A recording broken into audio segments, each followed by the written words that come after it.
Bienvenue sur les news de Samir. Aujourd'hui, on va parler de l'actualité et plusieurs sujets. Alors, l'actualité est débordante parce qu'il y a les élections américaines, il y a ce qui se passe en Espagne, en France, etc. Et le problème, c'est que les sujets s'accumulent. Donc, c'est pour ça que j'ai décidé de faire une vidéo un peu fourre-tout.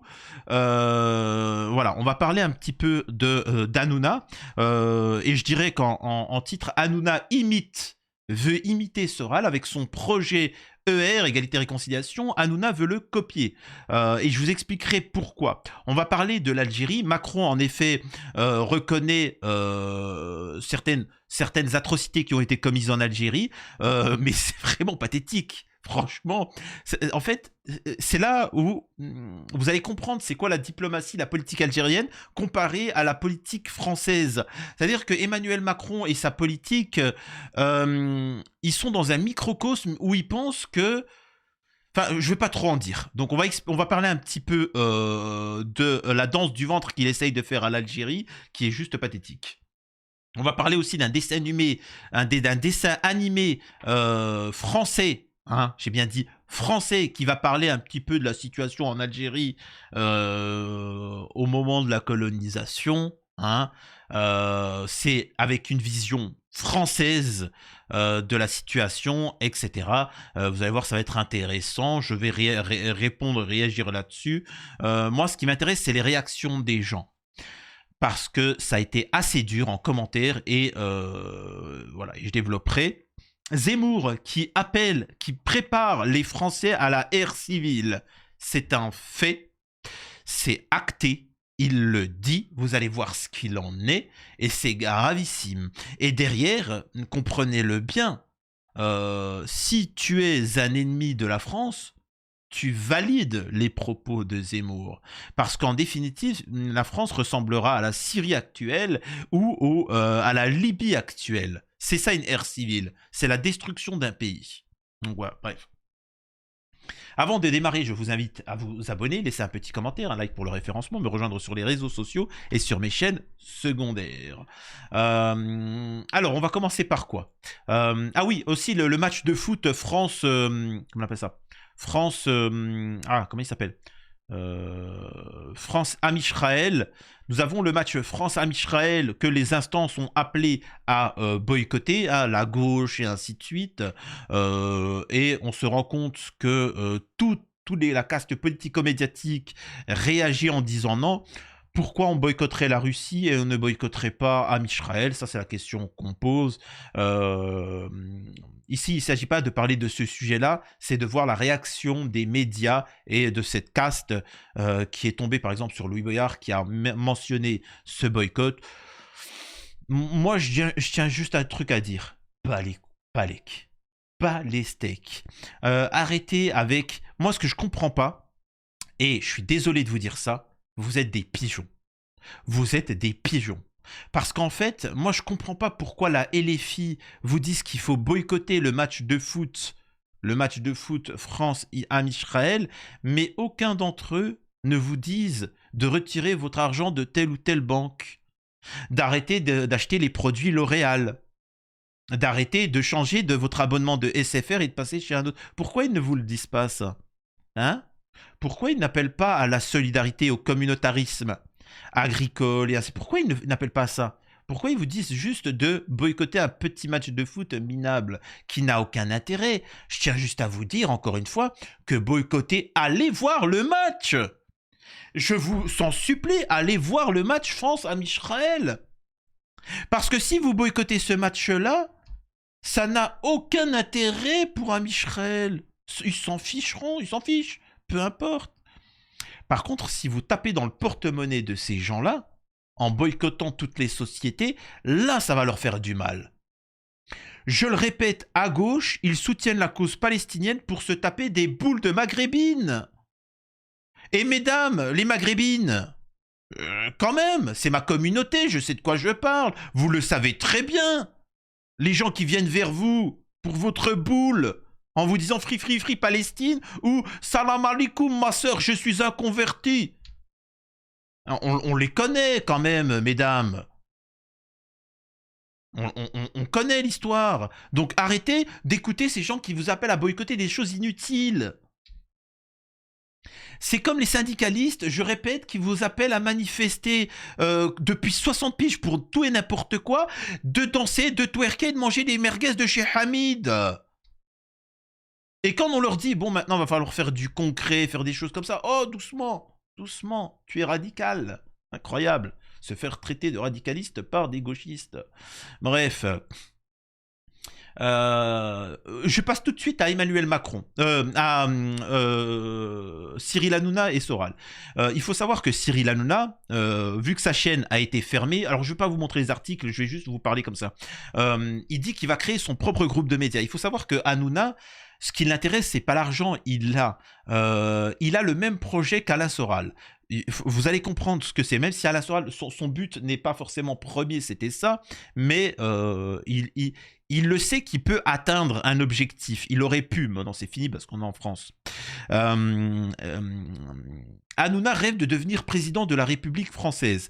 Ce qui l'a vraiment touché, c'est l'Ukraine. Quand il a vu que ce guignolo comment il s'appelle, Zelensky est devenu président, il se dit qu'avec son audience, avec son argent, avec les contacts qu'il a, les réseaux qu'il a,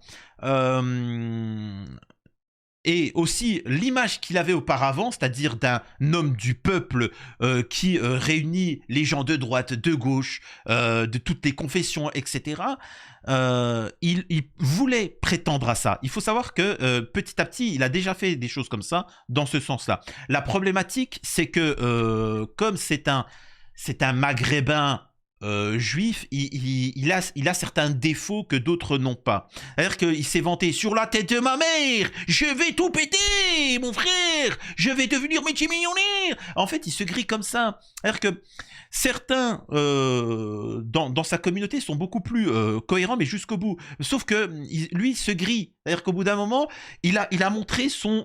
c'est-à-dire que par rapport à Amisraël, il a voulu soutenir Amisraël et il n'a pas fait ce qu'il aurait fait auparavant. Auparavant, il aurait dit c'est ignoble, moi je suis du côté pro-Palos. Et il aurait invité, c'est ce qu'il aurait fait à Hanouna à l'époque, s'il était malin, il aurait invité des sionards, médecins, avocats, compétents, des familles de victimes, et à côté il aurait mis Maïva Guénam. Vélo Palestine. Et en fait, quand tu regardais le débat, entre guillemets, les pro-palestiniens se seraient fait défoncer. Il se serait fait dégommer. Et lui, il aurait été là en mode « Ouais, bon, je suis du côté pro-Palos, mais bon, c'est vrai que vous avez des arguments, je peux l'entendre. » Et là, les pro-Palos, ils auraient dit « Ouais, Hanouna, il soutient la Palestine, mais c'est un peu compliqué. » Et les sionards, ils auraient été contents parce que en fait, dans le débat, il est biaisé. Mais ça, il n'a pas pu le faire. Tu vois, il est parti trop loin. Et la problématique, c'est que les gens l'ont boycotté. Financièrement, ça a été une catastrophe. Bolloré l'a abandonné. Il a perdu la chaîne et son émission. Et donc, il se retrouve sans rien. Et comme tant d'autres, ceux qui se sont retrouvés sans rien, ils ont essayé de trouver des alternatives. Et c'est ce que Soral a fait. Il a ouvert... ER, égalité-réconciliation. Égalité-réconciliation est un danger pour la société française. La société actuelle, l'état profond, tout ce que tu veux. Tu ne peux ne pas apprécier Soral, je m'en fiche, je ne suis pas en train de débattre sur le bien ou le mal. Quand une société s'effondre, au bout d'un moment, le peuple va se tourner vers autre chose. Le système profond le sait très bien et c'est pour ça qu'ils mettent des opposants. ER, égalité-réconciliation, ce n'est pas des vidéos de Soral. Il y a très peu de vidéos de Soral. Il fait ses livres, il fait très peu de vidéos, mais c'est un collectif de gens dans toutes les villes françaises. Il y a un collectif égalité et réconciliation, où ils font des rencontres, où ils dînent, ils mangent, ils s'entraident, ils s'instruisent, ils font des conférences, il y a des policiers, il y a des médecins, il y a des agriculteurs, en fait c'est une mini-société. C'est une mini-société. Et ils essayent de faire en sorte que les religions, les confessions, que ce soit tu es un mec de banlieue ou un truc, en fait... qui est une certaine solidarité. Et ça, c'est plus tard, quand la société s'effondre, le mec peut dire, Soral peut dire, regardez, moi, ce que j'ai fait, j'ai réussi. Là où eux, ils ont échoué, moi, à petite échelle, j'ai réussi. Mettez-moi président, enfin, alors voilà, mettez-moi président, et moi, je vais faire ça pour toute la France. je pense pas que Soral ait voulu le faire volontairement, mais c'est la situation qui a fait que ce qu'il pensait s'est avéré vrai et juste. Et donc, voilà, bref. Et j'ai mes contacts. Il faut savoir que Hanouna veut faire la même chose. Il veut copier ER. C'est-à-dire avec les moyens qu'il a un peu en plus, hein, faut bien le comprendre. Mais ce qu'ils veulent faire, c'est réunir plusieurs personnalités maghrébines, musulmanes, catholiques, etc. Je sais parce que sur YouTube, il y en a qui ont été approchés. Hanouna a voulu approcher plusieurs personnalités de YouTube, un peu problématiques, on va dire ça comme ça, pour dire que ce qu'il prévoit de faire, c'est comme ER, comme Égalité et Réconciliation, je vais vous montrer. C'est-à-dire qu'un collectif où tu peux proposer tout plein de choses, que ce soit dans l'alimentation, des livres, des ouvrages.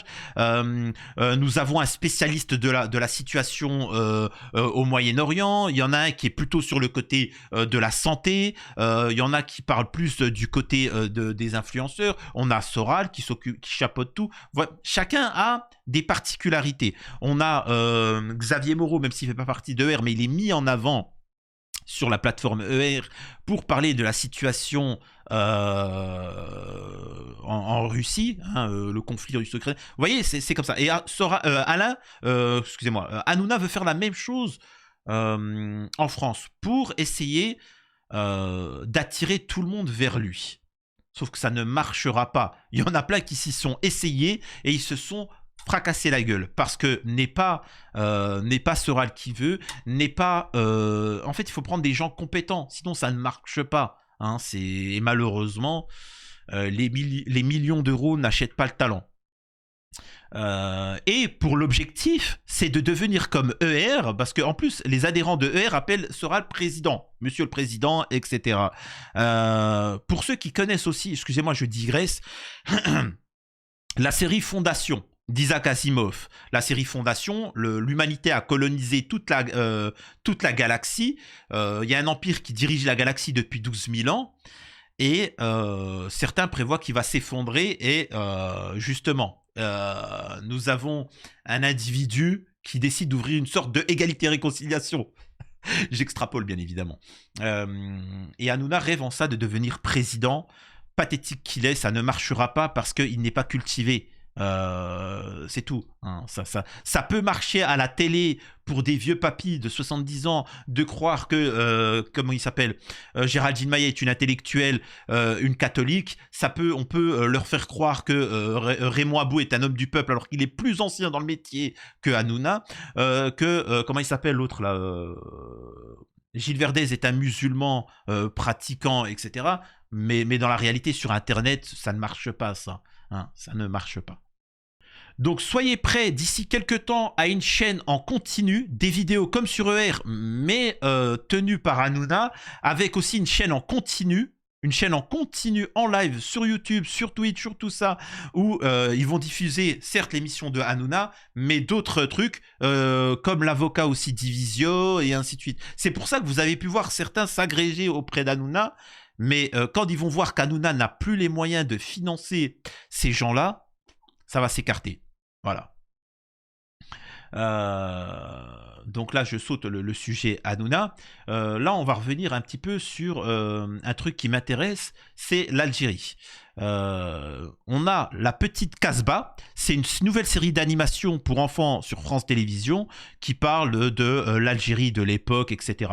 Encore une fois, c'est une vision très française, très pied noir de la situation. Ce qui est faux. C'est-à-dire qu'on explique que le problématique, c'est les militaires. C'est-à-dire que c'est très pied noir. Hein. C'est très... L'Algérie, tout le monde était heureux. Wouh, super, salut, yeah man, on vivait en harmonie. Et d'un seul coup, il y a des méchants gendarmes et militaires qui sont arrivés. Hein, et ils sont... Non, ça s'est pas passé comme ça. Ça s'est pas du tout passé comme ça. Il y a eu un géno, il y a eu un massacre. L'Algérie a été colonisée de manière dure, hein, très très dure. Ils ont été oppressés, ils ont essayé de lutter pendant plus d'une centaine d'années, ils se sont préparés, etc. Il y a eu une libération. Ce que j'essaie de dire, c'est que certes, les militaires ont commis des exactions, etc., sous les ordres de machin, mais ça, c'est la... Comment vous dire ça? Ça, c'est la cerise sur le gâteau. C'est les populations de base. C'est les populations de base qui ont qui ont fait du mal aux populations autochtones. Enfin, vous voyez ce que je veux dire? Il n'y avait pas de bonne entente. Voilà, il n'y avait pas de bonne entente. À part, enfin, si, la même entente que Valérie Benaïm sur TPMP qui dit en Israël, tout le monde vit en harmonie, musulmans, femmes voilées, machin. Oui, oui, de la même manière, mais bon, on appelle ça de l'apartheid, mais bon. Donc voilà, donc le dessin animé qui montre qu'en fait la problématique c'est juste le militaire, non, faut arrêter. Mais moi c'est pas ça que je veux réagir, je m'en fous. Je vous dis la vérité, je m'en fous. Moi ce qui m'intéresse c'est que ce petit truc là, tu vois énormément de commentaires dire ouais, machin, c'est problématique, il faut l'interdire, il se prête pour qui, l'Algérie, hein, on crache dessus. Mais... Et moi j'aimerais bien voir ces patriotes dire la même chose sur les films sur l'Allemagne. Imaginez-vous un dessin animé qui montre la Shoah, des choses de ce type-là, etc. Il y en a outre mesure. Pourquoi en commentaire ils disent oh il y en a marre, c'est bon la repentance, la France. Pourquoi ils ne disent pas là? Tout simplement parce qu'ils n'ont pas les yucks. C'est aussi simple que ça. C'est aussi simple que ça. Moi, c'est ça. Moi, j'aime pas le deux poids deux mesures. J'aime bien quelqu'un qui est cohérent et qui va jusqu'au bout de ses propos et de sa pensée. Tu vois, c'est tout. Sinon, moi, ça m'intéresse pas. Je vous dis tout de suite, ça m'intéresse pas. Et pour rigoler, hein, et pour finir, nous avons Emmanuel Macron qui, après ce qu'il a fait au Maroc, hein, qui n'a pas respecté le droit international, il faut bien comprendre que l'Algérie n'a pas une focalisation sur le Sahara occidental. L'Algérie se focalise sur tous les peuples opprimés du monde. Et c'est pour ça que les peuples du monde entier soutiennent l'Algérie. Hein. Faut bien comprendre. Nous avons ici, regardez. Alors pour ceux qui ne savent pas qui sont ces gens-là, nous avons les descendants, les enfants ou petits-enfants de résistants. Hein. Nous avons les descendants de Che Guevara, de Nelson Mandela, de Mattei. Nous avons Von Nguyen Giap, Allende, etc. En fait, les enfants de révolutionnaires de par le monde sont en Algérie pour l'anniversaire des 70 ans de la libération, etc. Donc les enfants de résistants du monde sont invités par l'Algérie et ont une relation particulière avec celle-ci. Hein. Chacun a ses alliés. Il y en a qui décident de s'allier avec Amisraël. La problématique, c'est que moi, je ne dénonce pas ça. Je m'en fiche. Mais j'essaie juste de prévenir les gens, il y aura des conséquences. Vous allez le regretter. On ne pactise pas avec le diable. Vous serez la première victime derrière tout ça. Donc voilà. Voilà, petit coucou d'ailleurs à tous les Italiens qui nous regardent, les Sud-Africains, les Cubains. Franchement, les Cubains, c'est chaud ce qui se passe pour eux, soutien à eux. Et tous les autres pays, dont les Vietnamiens. Il y a aussi beaucoup de Vietnamiens et de Vietnamiennes qui nous suivent. Respect à eux hein, pour la difficulté qu'ils ont eu à subir. Emmanuel Macron reconnaît que le dirigeant du FLN... Ça me fait rire. Larbi Ben Mehdi a été assassiné par des militaires français. Mais mec, mais on s'en...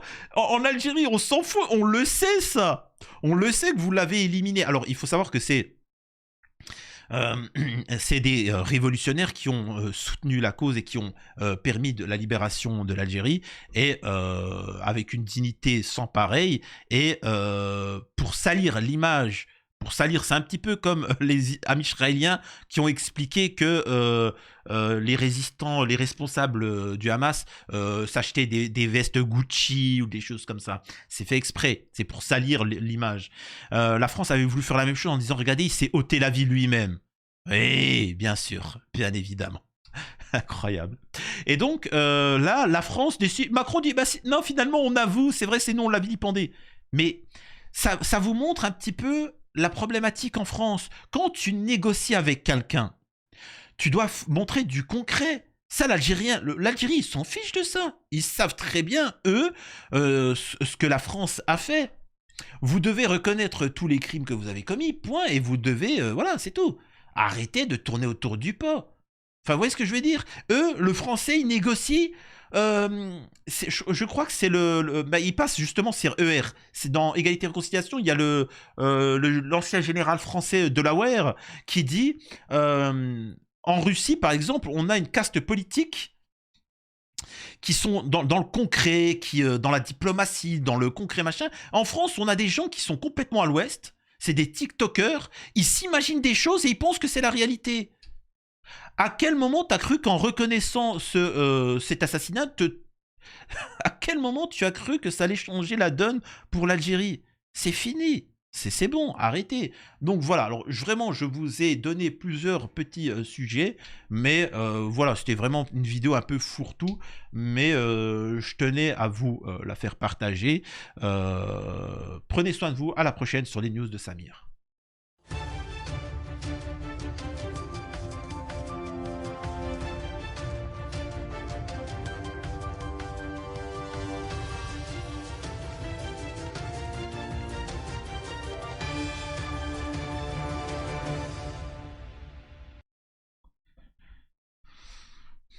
Alors, il faut savoir qu'au moment où je tourne ces vidéos-là, c'est la fin des vacances. Il n'y a plus la famille à la maison, donc j'ai beaucoup plus de temps libre et là, j'y vais. Hein. Ah, vous n'avez pas idée. Là, au moment où je tourne cette vidéo, sachez que là, j'ai déjà tourné 6 vidéos. Je suis complètement KO.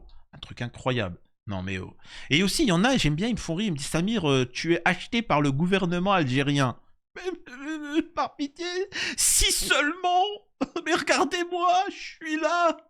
Achetez-moi, mais achetez-moi même pas, mais juste proposez-moi, mais je fais ça gratuitement.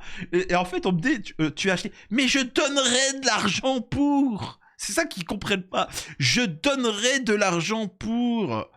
Et même tu as acheté, comme si c'était une insulte. Mais bien sûr que j'en rêve. J'en rêve de pouvoir avoir une utilité pour le gouvernement algérien. Arrêtez de. Enfin, c'est quand même faux ça. J'aime bien, il te tombe dessus sur un truc alors que t'en rêves.